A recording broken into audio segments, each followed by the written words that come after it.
There's a new day dawning, the time is at hand, where the glory of the Lord will be revealed to every man.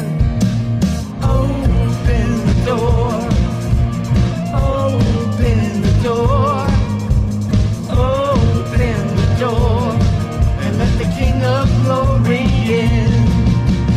Open the door, open the door, open the door, and let the King of Glory All right. Let the King of Glory in. Open up the door starts right now. So fling wide to heavenly gates. Prepare the way of the risen Lord. The Apostle John was on the island of Patmos. He was in prison for the testimony of Jesus Christ, and he heard a sound behind him, and he said, I turned around and I looked. There was a door. There was a door standing open in heaven, and I heard a voice which was like a trumpet speaking with me, saying, come up here, and I will show you the things which must take place. That's what we need, my friends. We need a heavenly perspective of the things that are going on in the world around us, the things that the Word of God foretold us would come to pass, those things which must take place, those things which are taking place even now. That is what this broadcast is all about.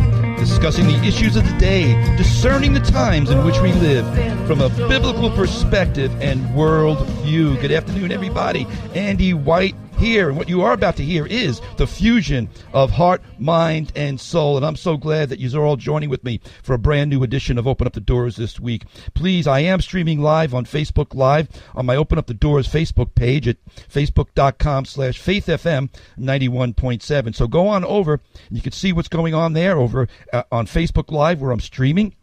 If you are joining me on Facebook Live, please share. Invite people to open up the doors. Let's increase the audience. Let's reach out to more people.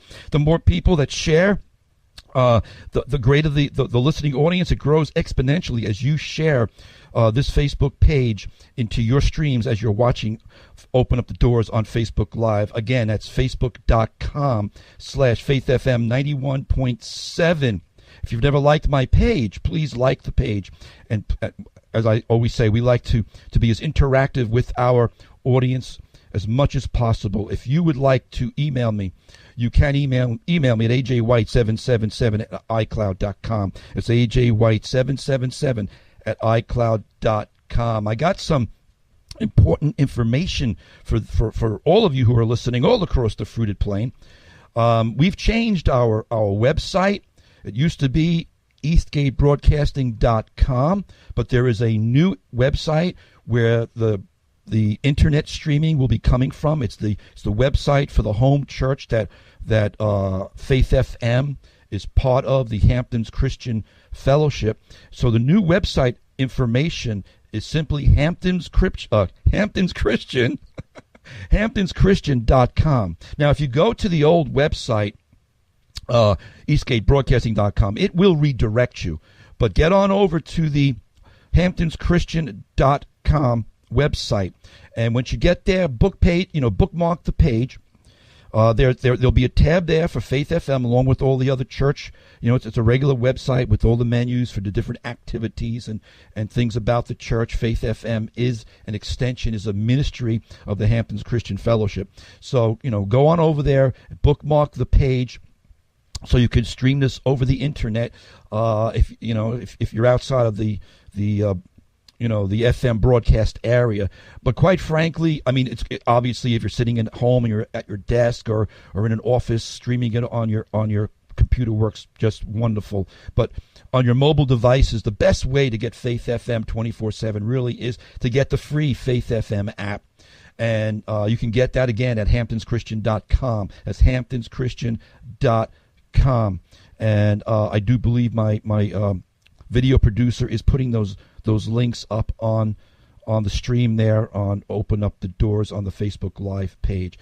Folks, I was going through my notes, reviewing them. Even last night when I was putting stuff together, I looked up at my wife and I said, there's just no way I'm going to get through everything I would love to get through on this broadcast today. And sometimes I just rush through stuff, and I don't like rushing. And I think I'm just going to take my time, because there's a lot of things I really want to cover, a lot of important things going down. And today's broadcast, it just might It just might end up being a two-parter.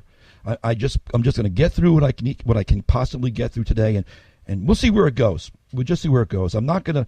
I always find myself, I'm always just kind of like anxious to get to the next point. But I really there's some things I really want to share with you, things that are important, things that are going down, and they're all connected in a lot of ways. So this broadcast just may end up being a two-parter this week and next week. I don't know. I really don't know. I'm just gonna ride the wave and see how it goes. But I want to begin with this because this is kind of like the springboard, and this is really what kind of sparked in my spirit what I felt like I needed to share. Let me backtrack a little bit. About 2.5 years ago, I shared a series. I did a 4 or 5 week series over 2.5 years ago on what was called the New American Fascism. And I did weeks and weeks and weeks. I spelled out what fascism is, and I spoke in those episodes of Open Up the Doors. I spoke about the fascism that America was really rapidly falling into, and it's really been building up for years and years and years. And I was going through those notes a few weeks ago, thinking I think I need to revisit this. The audience has grown. A lot of people haven't heard those things, those old programs. They are in the Open Up the Doors video library, but I think sometimes stuff gets buried, and stuff needs to be updated because so much has happened in those 2.5 years since I shared on the New American Fascism. But I want to bring it to date, because this past week something began to happen that is really serious, and it's really alarming. On Monday, this past Monday, the tech giants Apple and Facebook and YouTube and Spotify, they banned the show InfoWars. They banned the conspiracy theorist Alex Jones and his media company from their platforms. Now, I want to say this because this is very important. I have repeatedly said in other broadcasts that I don't believe Alex Jones is a credible nor reliable source of information. And I have no love for the InfoWars, his program. And I have repeatedly warned folks from following him or buying into him, or at the very, very least, just vet him and be careful with him. But having said that, you need to hear me out. I am completely against censorship of free speech. It's wrong and it's dangerous. I do not support whatsoever the banning of Alex Jones.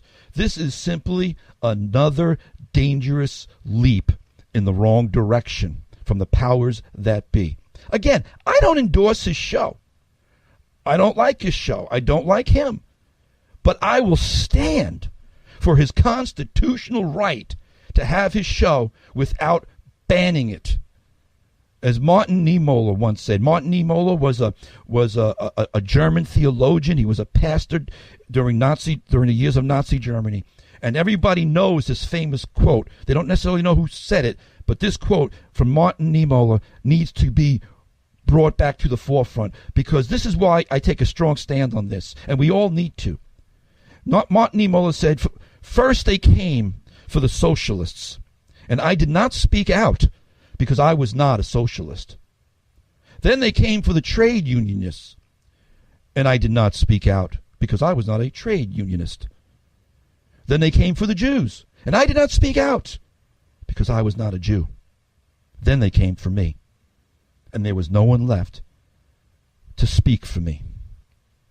Incrementalism and gradualism. That's how societies fall into fascistic totalitarianism.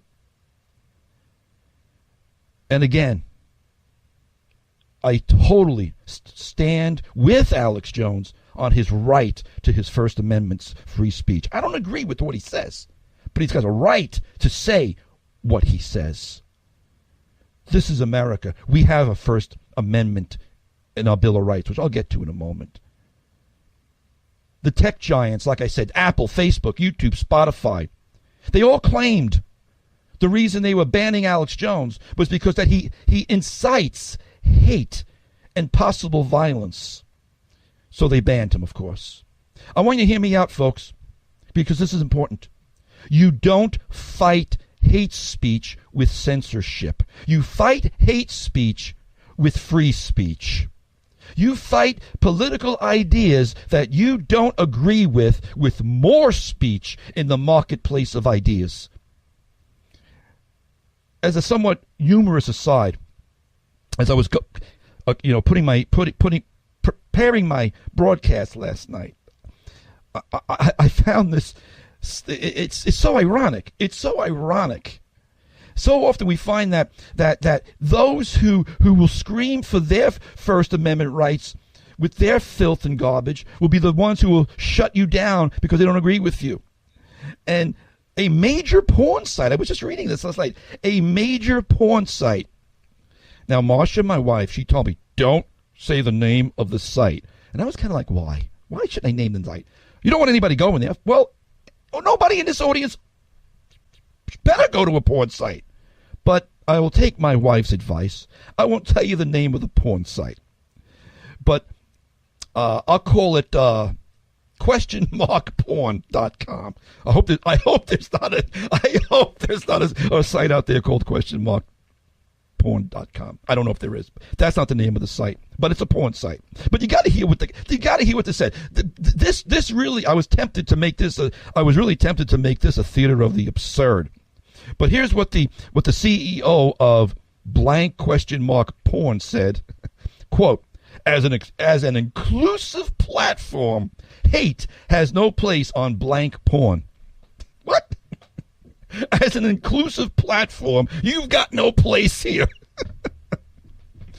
Quote, Team Blank Porn is joining in solidarity and announces we are banning his, Alex Jones, content as well, read a statement issued by the pornography website. Quote, as one of the largest user-generated content platforms in the world, well, that's sad, but that's neither here nor there, we have already removed his videos that have violated our terms of service. How do you violate terms of service on a porn site? I just don't know. I've never visited a porn site. Even when I was in the world, I wasn't into porn whatsoever. But this is almost funny. It's so ironic. This CEO had the audacity to say that Alex Jones' videos violated their terms of service. Quote, as an inclusive platform, hate has no place on blankporn.com. The same people that are screaming, and this is how fascism works. This is humorous in some degrees with this particular porn site. But this is exactly how fascism works. The same people that are screaming to take down Alex Jones or speech that they don't like are the very same people that will scream and fight to keep pornography on the web under the guise of free speech. Like I said, this ought to qualify for a theater of the absurd update. Oh, I was so tempted to go with it, but I got so much stuff I got to get to. That humorous aside, you don't fight speech you don't like or agree with by banning it. You fight it with more speech and by speaking the truth in love. You gotta love what the Apple CEO said. Apple does not tolerate hate speech, said Apple spokesperson. Really? When users violate our policies against hate speech and harassment, we terminate their accounts, said YouTube. Really? InfoWars was glorifying violence and using dehumanizing language against minorities, said Facebook. Really? Well, they haven't banned Louis Farrakhan. I mean, if they're saying that Apple doesn't tolerate hate speech and YouTube doesn't tolerate harassment and they don't like dehumanizing language, then I have a question for these tech giants. Why is Louis Farrakhan still on YouTube? And why is his app still available on Apple? They haven't banished or banned screwy Louis Farrakhan. And by the way, I stand with him for his free speech too. I hate what he says. He's despicable. But this is when the tire meets the road with free speech. But gotta scratch your head over the hypocrisy of these tech giants saying that they don't tolerate hate speech or dehumanizing speech, and yet they haven't banned people like Louis Farrakhan or the Antifa websites that are still up, or the extreme leftist sites that are still up. Farrakhan's not banned, nor is a whole host of other radical left groups. They all remain, all of them remain on these media outlets. Why? What's the difference? And my friends, this exemplifies this hypocrisy. This exemplifies exactly what is wrong with defining anything as hate speech. I don't even like the term hate speech. But that's what's wrong with defining hate speech and dealing with it with censorship, because it's selective and it's subjective. It's only, it depends on the worldview of those who are calling it hate speech. Some lunatics are more acceptable than others, depending on the biases of the elitists and forces. Make no mistake about it, my friends, the watchdogs of speech are always inherently fascist. That goes without saying. If you're going to be a watchdog of speech, you are inherently fascist. This is why we have a First Amendment. We have a First Amendment to protect all equally, despite your politics and worldview. I remember getting into an argument many, many years ago, defending the right of the KKK to hold their protests and demonstrations. I hate the KKK. I hate everything they stand for. I hate everything they preach. But this is why we have a First Amendment. I despise all of these so-called hate groups and everything they espouse. But we must defend their right to espouse them to espouse their views, I should say, as despicable as we may find their ideas, and as much as we might despise their ideas, because this is the true test of saying you believe in free speech. To protect that speech which is even offensive and despicable. Because if we do not, first they came for the Alex Jones, then they came for fill in the blank. Fill in the blank. The day will come, because we've made the standard so subjective and situational, depending on what the current political climate or power is. Free speech is dead on arrival. I did 2 missions trips back in the mid-90s to the Ukraine, right after the Soviet bloc. The USSR had fallen, and Ukraine was being opened up to the West, and we were planting with friends of ours who had been there all these years. Missionary friends of mine, they planted a YWAM base in Kiev back in the mid-90s. They're still there today. But I remember taking a team from my church, and we would take the subway systems, and the people, all the people on the subway would be like dead, stone quiet. Nothing like you find in New York City subway. Dead, stone quiet. But we were Americans, and I had a youth group with me on this mission trip, and they were just being kids. They were just being rambunctious and bombastic, and they were just being kids. And the looks on the faces of those Ukrainians, especially the older generation, they were wide-eyed. They couldn't believe our openness. They couldn't believe our sense of expression. They couldn't believe our interaction and how we were just for us, just totally normally conversing and having fun. And I mentioned this to my host. I was staying with a Ukrainian pastor and his wife, and I mentioned how I noticed on the subways how everybody was so dead stone quiet. And he looked at me with seriousness in his eyes, and I'll never forget it. He said, for 70 years, they remained quiet. Because every time somebody, their neighbors, would open their mouth, they'd disappear the next day. Because if they opened their mouth to say something against the government, if they opened their mouth to say something against the local official, they would be ratted out on. They would disappear. These people have no idea what it means to be expressive. They have no idea what it means to share openly with their thoughts, with their speech. And it broke my heart. It really did. Because I saw... there was a lot of other things at play in the former Soviet Union. But when you crack down on the freedom of the press and the freedom of speech and the freedom of religion, and that you have this totalitarian system, you sap the life and the soul out of human beings. We must protect free speech even for those groups that we don't agree with and that we wish they would shut up. But I'll say it again. You don't fight political speech you don't like. You don't fight hate speech by banning it or censoring it. You fight it by speaking the truth in love. You fight it with more free speech. That's why the founders and the framers put it in our Constitution in the very first amendment of the Bill of Rights. Because the right of free speech is not subjective and situational. Years ago, I've been saying this for years, and I mentioned it at the top of the broadcast, I was saying fascism was coming to America, and that, in fact, it was already here.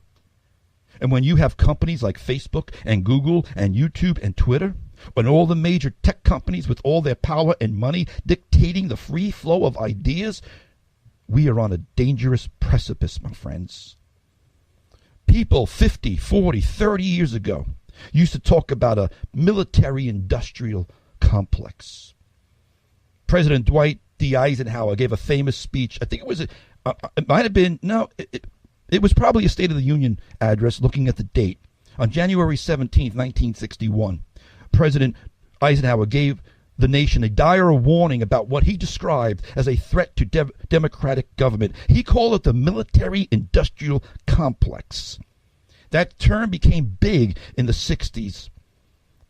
Throughout the next decade, throughout the 70s, people talked about the military-industrial complex, a formidable union of defense contractors and the armed forces. In that speech, President Eisenhower said this, quote, "In the councils of government, we must guard against the acquisition of unwanted influence, whether sought or unsought, by the military-industrial complex.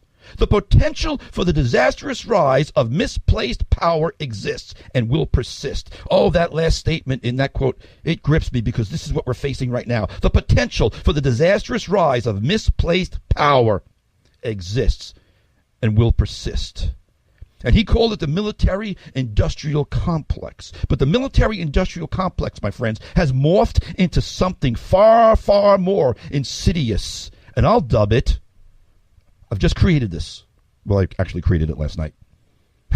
The media corporatist complex. It's the media corporatist complex that has replaced the military-industrial complex. And they truly are a threat to our republic. For they that control the information control the masses. I read in Breitbart today. Breitbart is reporting, because here's a perfect example of the media corporatist complex. Breitbart is reporting that it was CNN, you know, the corrupt news network, or if you're in Turkey, it's the Caliphate News Network. CNN led the charge. The headline in Breitbart is this: CNN leads media blackmail campaign to boot InfoWars from Twitter. First they came for InfoWars. Then they came for open up the doors. I'm not equating myself with his platform at all. I'm trying to make a point. The corrupt news media is cracking down on the speech that they don't like. It's getting in the way of their agenda. The mainstream media is attempting to pressure Twitter now into banning InfoWars and Alex Jones. Twitter hasn't done it yet, at least not from what I've heard. CNN senior reporter Oliver Darcy successfully lobbied the Silicon Valley companies to ban InfoWars. Twitter remains, said this guy. Really? This is what I dub the media corporatist complex, cracking down on our First Amendment right. They are truly a threat to our republic, my friends. It was April 9th, 1944, the New York Times. Back then, it was a reliable paper. But there was a guy, an editor or a commentator. I don't know much about him, but I came across something that he wrote back in 1944 regarding fascism. This guy, Henry Wallace, said this: "The American fascist would prefer not to use violence. His method is to poison the channels of public information." What are we facing and what are we looking at with today, my friends? The poisoning of the channels of public information. Henry Wallace said, with a fascist, the problem is never how best to present the truth to the public, but how best to use the news to deceive the public. I got to go to a break in a couple of seconds here.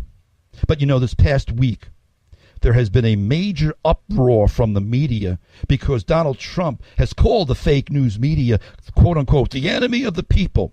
And I probably shouldn't even say quote unquote, because in the context, he was speaking about the fake news media. But like what the media does, they just made this blanket thing that Trump was calling all of the media the enemy of the people. But that aside, I'm going to raise the question to you today.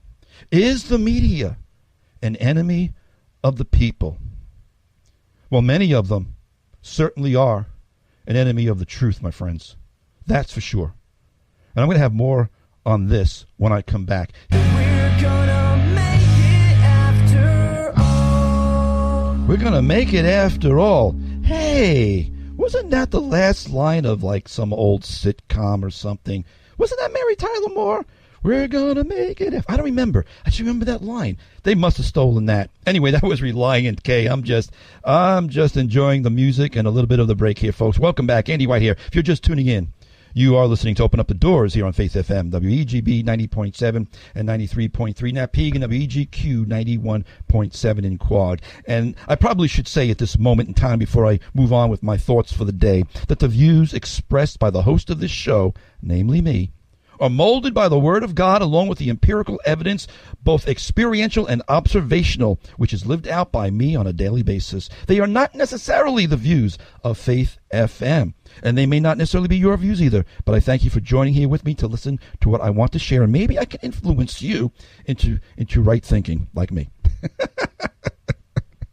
I'm teasing you. I love you all. I appreciate you all, even those of you who do not agree with me. That's what's great about this country. We can talk and we can discuss things even when we don't agree without fear, at least at the moment of being picked up in the night and carted away because we said something somebody didn't like. Although we are getting there very, very fast. And that's why I'm bringing up this stuff that I'm bringing up. I said at the end of the last block, is the media an enemy of the people? Everyone's like trying to they're off. You look at all these people, even people I like on TV and in the news media, they're all stumbling over themselves saying, no, the media is not the enemy of the people. The media is not the enemy of the people. That's not what Trump meant. And to some degree, that's true too.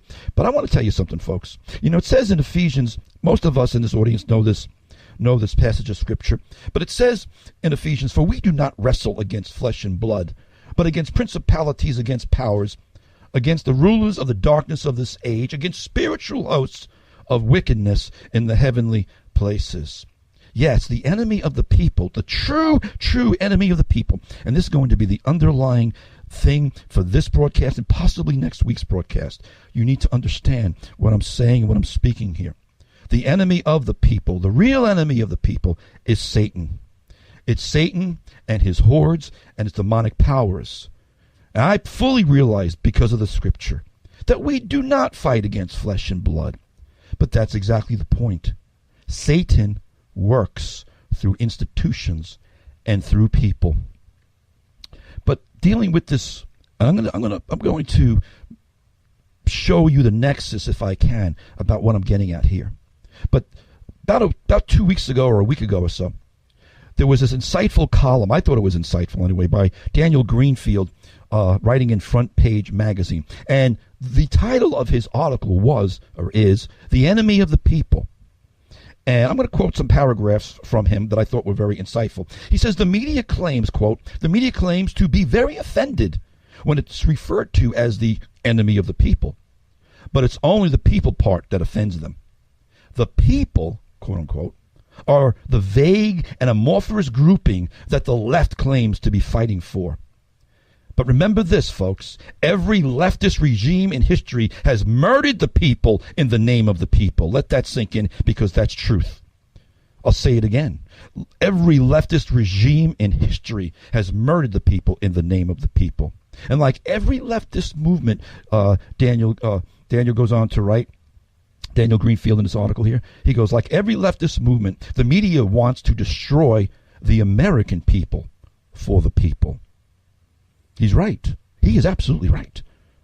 The media believes that it's fighting for the people, But by the people, they mean illegal migrants, Islamic terrorists, MS-13 gang members, Baltimore drug dealers, black nationalist separatists, and everyone who hates and wants to destroy the United States and the unique national identity of the American people. Bang, boom. That's a home run. Now, I know that totally flips a lot of leftists out, but he's right. He's absolutely right. And Daniel Greenfield says a more accurate description of the media would be the enemies of the American people. Yeah, the media is offended, so-called, by being referred to as the enemy of the people. But he goes on to say in this article, like I said, I thought it was very insightful. He goes, if an actual foreign enemy were in charge of our news coverage, how different would it be?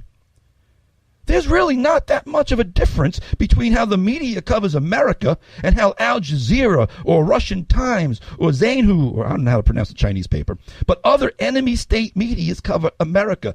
In fact, I read that. I thought to myself, it was just last week. I was reading from a column last week out of Yeni Shafak, the Turkish column that I shared last week, and I remember saying, man, you read this guy's description of America and the evangelicals, and you would think he visited some leftist blog site the way he was writing. It sounded like something you'd read in the American media. And that's what Daniel Greenfield is. He's exactly saying what I said last week. He goes on to write that an enemy media would undermine the government, would publish its national security secrets, portray the people in the worst possible light. You know, all Trump supporters are racist. We're deplorables. This is what he's getting at. What would an enemy media do? He goes on to say, they would portray the people in the worst possible light, which is what this Turkish guy was doing with American evangelicals in that column last week. And they would advocate policies meant to leave America poorer and weaker. How is that any different from what the New York Times and the Washington Post already do? Speaking of the Washington Post, I was reading an article. What irony. These people are jokers, man. Because speaking in regard to this whole thing with Facebook, Apple, and YouTube banning Alex Jones, Washington Post in one of their articles, and I read so many articles, I just saw this quote. I took this quote. I don't remember what article it was in, but this is the quote from the Washington Post. Quote: "But policing hate speech is only part of the problem for these tech platforms." Well, they shouldn't be policing any speech, honestly, except maybe bad speech, profanity. Profanity, I understand, there are regulations, shall we say, to certain things of the First Amendment. I don't want to get into that right now. That's getting into the weeds about something. I'm talking about the general idea of freedom of speech, freedom of thought, freedom of idea, freedom of conscience. But Washington Post said, but policing hate speech is only part of the problem for these tech giants. The broader problem, listen to this. I couldn't believe the nerve of the Washington Post. The broader problem is policing truth and its ugly converse, disinformation. Disinformation? I read that. I said, holy smokes, that's exactly what the miscreant stream media has been engaging in for years now. Disinformation, that's all they do. They're lying liars who lie. The leftist propaganda machine constantly lies, and examples are way far too numerous to be enumerated right now on this broadcast. But just in the last couple of weeks, and I want to hit something home here, some of the most egregious lying lies of liars that really have ticked me off in the last couple of weeks. They want to know why they're called the fake news media. They want to know why normal average Americans are really getting sick and tired of their games. Because it's examples like this. A few weeks back, Donald Trump was having a roundtable discussion with state and local officials from California about their so-called sanctuary laws. They were discussing crimes and gangs. And a sheriff of Fresno County, her name was Margaret Mims, she was describing what these MS-13 gang members do, and how horrible it was, and how they needed help. And as she shared with President Trump about the details of MS-13, Trump called them animals. And it was totally in response to the description of what Margaret Mims was saying that these people do. And the footage of the video, when shown in totality, clearly showed he did not call all immigrants animals. But the media ran with their lying drumbeat for days. Donald Trump calls immigrants animals. No, he didn't. And it's plain as day he didn't. In a room full of people with cameras. He was referencing MS-13. But because you and I weren't in that room, we're going to turn on the evening news, and all you're going to hear, the drumbeat. Donald Trump calls immigrants animals. And he did not. It was a lie. It was a blatant lie. It was easily disprovable. Now, this past week, I think it was on Sunday, a CNN anchor asked an administration official, quote, "Why does Trump only call African Americans dumb?" Now, both the question and the premise is and was a blatant lie. You see, and this is the drumbeat of the incessantly Trump-hating, Trump derangement syndrome media. They repeat the mantra, Trump is a racist, Trump is a racist, Trump is a racist. Why does he only call black people dumb? But that's a lie. You know, it goes back to Joseph Goebbels, who famously said, if you tell a lie big enough and keep repeating it, people will eventually come to believe it. And the media is pounding this charge of racism relentlessly against Donald Trump. And you can say a lot of things about Donald Trump.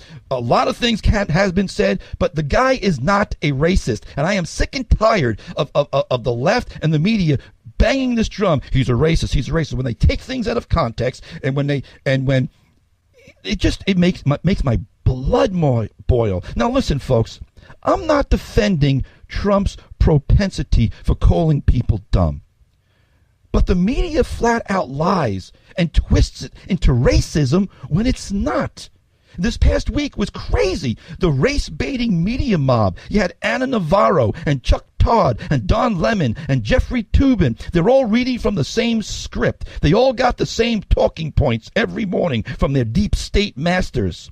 And this week, the talking point was Trump only calls black people dumb or low IQ. But that's wrong. There's a long list of Trump calling white people dumb.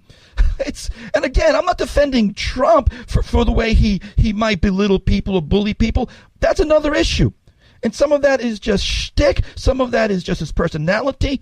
But let's be honest here. It's not racism, and you're twisting it. And when you make statements, he only calls black people dumb, is a lie. There's a whole long list of white people. He called white woman Mika Brzezinski dumb as a rock. You can find the video for this. He called Mika Brzezinski's heartthrob Morning Joe's sidekick, Joe Scarborough. He called Joe Scarborough dumb as a rock. He calls white people dumb as a rock. He didn't just call Maxine Waters low IQ. He's called guys like James Clapper stupid. White guy James Comey stupid. He called white guy Lawrence O'Donnell one of the most dumbest people on television. But the media comes out this week, Donald Trump only calls black people dumb. Lie, lie, lie. Again, you can take him to task for calling anybody dumb, but don't twist it into a racist drumbeat. So this past week, he calls Don Lemon and LeBron James dumb and dumber. And that's what triggered all. This is what triggered all these people with their race baiting this week, because Don Lemon evidently did a interview with LeBron James, and Trump just tweeted out something about dumb and dumber. Actually, it's funny. It had nothing to do whatsoever with their race. Nothing. And here's the thing. Here is the thing. Don Lemon even admitted. He came up and did a tirade against Trump. After Trump called him dumb, he went on air and he did his tirade. And Don Lemon even admitted, quote, the president has called a lot of people stupid, Lemon said. Some of those people are white. Yes. It had nothing to do with your race. It had to do with the fact that you're dumb. He admits that Trump calls white people dumb too, but he still plays the race card. Let me get back to Don Lemon's quote. Some of these people are white, but I would just like to note that referring to an African American as dumb, remember, this is America. It's one of the oldest canards of America's racist past and present. Now, I can go down a bunny trail with this, because that statement is outrageous. It's just outrageous, because these people believe that America is systemically, today in 2018, systemically racist, and it's a lie. But I don't want to go down that bunny trail right now. Because for years now, going all the way back to the Obama administration, the fomenting of racism has been coming straight from the leftist media. And even though Don Lemon admits that Trump called white people dumb, he still plays the race card. That's called fake news, people. That's called, let's keep banging the drum of propaganda. This past week, it went to new levels. Trump's a racist was being blared constantly from every news broadcast across CNN, MSNBC, and every other leftist media outlet. Never mind the fact. And here's where I want to go with this, and I'm taking long. I'm running out of time. But they're calling him, Trump's a racist. He calls black people dumb. He calls black people low IQ. Despite the fact, at the same time, they're saying all this nonsense. Trump met with a room full of black pastors last week to discuss prison reform, but he's a racist. The meeting for the purpose of prison reform was something you would think the leftists would be happy about. But no, they're too blinded by their pathological hatred of a person to give any acknowledgement to even a policy they would otherwise support. Trump commuted the sentence of a black woman named Alice Marie Johnson, who had been in prison for 21 years already, serving out a life sentence. But he released her from prison upon the appeals of her advocates. But Trump's a racist. Trump endorsed this past week a black Republican over a white Republican for the Senate out of Michigan or in Michigan. Hey, but Trump's a racist. President Trump labeled John James, who won his primary against his white opponent, and I saw a little bit of this guy, John James. He does look like he's going to be a rock star if he wins. But Trump said of John James, this black guy, he's black, folks. He's an African American. Trump endorsed him over a white guy. But Trump's a racist. I'm sick of this stuff. And it's got to be called out for what it is. Nonsense. Trump said of John James, this black guy from Michigan, that he's a future star. A future star in the GOP. But Trump's a racist. I'm sorry, folks. Like I said, I'm not defending the personality quirks of Donald Trump. But this has got to be called out because this is nonsense. This is why they earn the moniker from Trump of being the fake news media. Because the lying leftist news media, they need to be called out. And they are being called out. And they don't like it.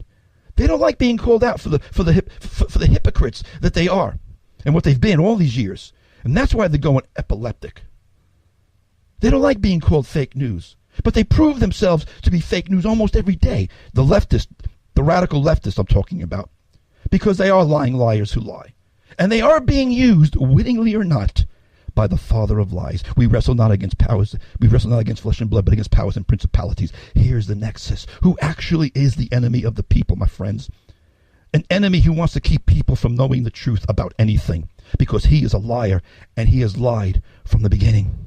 An enemy who wants to sow discord and dissent. Jesus, in speaking about the parable of the wheat and the tares, he talks about how the guy went out, the farmer, meaning Jesus, went out and sowed good seeds in the kingdom, but then the enemy came and sowed tares.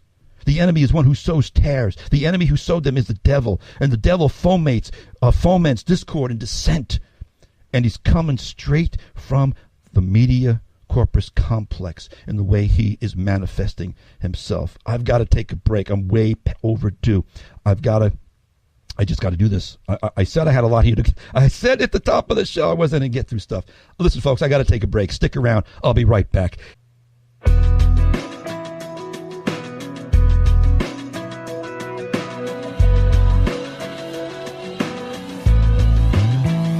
The Fusion of Heart, Mind, and Soul. This is Open Up the Doors with Andy White here on Faith FM, WEGB 90.7 and 93.3 in that peak, WEGQ 91.7 in Quad. Hey, thanks for joining in with me, all of you across the fruited plain, all my supporters, all my listeners. I appreciate you all.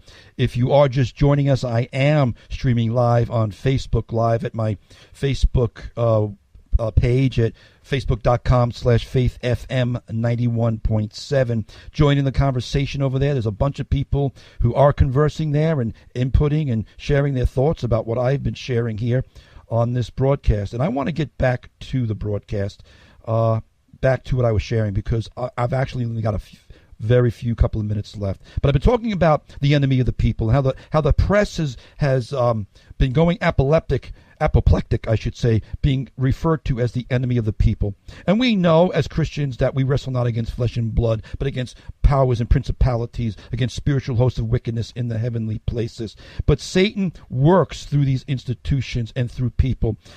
Someone on Facebook mentioned that God works through vessels of clay, but so does Satan. That was a very astute comment, because that's exactly what I'm getting at here, that the enemy of the people, the real enemy of the people, is the power of the prince of the air. Now, the media is going really nuts being referred to as the enemy of the people. In some ways, it's kind of fun to watch. But the fact of the matter is, folks, is that they are the enemy of traditional values. They are the enemy of the Judeo-Christian value system. They are the enemy of traditional American values of personal responsibility and the rule of law. And they make themselves the enemy of anyone or anything that doesn't subscribe to their worldview. Now, I'm not saying every single journalist out there, but I'm talking about the media corporatist complex. Because when they align themselves with the father of lies, they are the enemy of the people. When they align themselves with the accuser of the brethren, they are the enemy of the people. When they align themselves with the spirit of Antichrist, they are the enemy of the people. Why do you think that James wrote, "Do you not know that friendship with the world is enmity with God? Whoever therefore wants to be a friend of the world makes himself an enemy of God." Because the rulers of the darkness of this world work within this world's system. And when we see Satan at work, we need to expose him and rebuke him, both Satan and even his unwitting pawns. Remember the story. We read of one story in the Gospel of Mark, and I'm probably just going to have enough time to squeeze this in. But Jesus had begun to explain to the disciples, to the apostles, that he must suffer many things, that he would be rejected by the elders and the chief priests, that he would be killed, and after 3 days he would rise again. The Gospel of Mark, it says that Jesus spoke this word openly. Jesus was telling them the plan of God. Jesus was explaining to them. But the scripture says that Peter took him aside and began to rebuke Jesus. Can you imagine rebuking Jesus? Jesus, you don't know what you're talking about. Jesus, don't say those things. But when Jesus turned around and he looked at his disciples, and then he looked at Peter. And the scripture says he rebuked Peter, saying, "Get behind me, Satan, for you are not mindful of the things of God, but the things of men." And so often, even believers who follow Jesus, because we're not mindful of the things of God, but of the things of men, even we can be used by the enemy of the people to thwart the plan of God. Certainly we hope that's not the case when we're walking in faith and when we're praying and when we're seeking God's face. But here's my point. Satan is the enemy of the people. And when you have those who don't know him, and those who reject, those who don't know God, I should say, and those who are rejecting the ways of the Lord, they are just open vessels. They are just conduits for speaking the things of the enemy. And I have to revisit this next week, folks, because my time is up. And I've got a whole stack of stuff that still needs to be said. So I am going to pick this up again next week, talking about the enemy of the people. But thanks for joining me today, right now, folks, on Open Up the Doors. And keep it right here on Faith FM, because there's still some great Christian programming coming up.